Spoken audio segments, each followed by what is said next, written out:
Hello, we need few things like Arduino board, LED lights, jumper wire, breadboard, Arduino ID, software program of LED blink.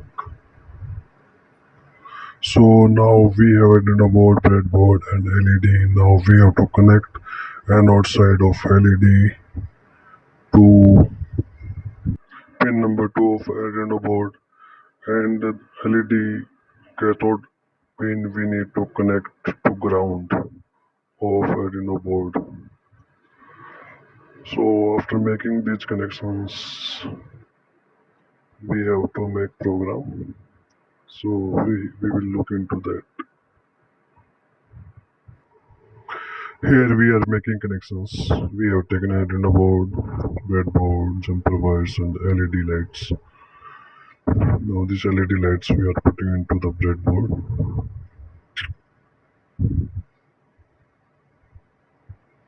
Now we are connecting to ground.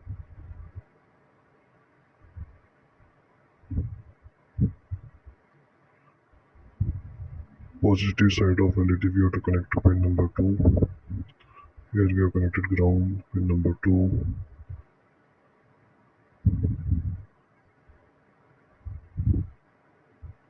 Now we have to see the program.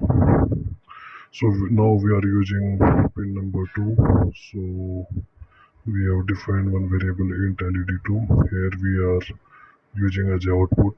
This LED is output. Here we are blinking like one is high and then some delay. Then we are putting this LED to off state low and then again delay. So after that we are compiling the program. Once compilation is successful, then we need to upload this program. Now we are uploading this program. Uploading is done. Now we have to see. Now LED is blinking after 1 second.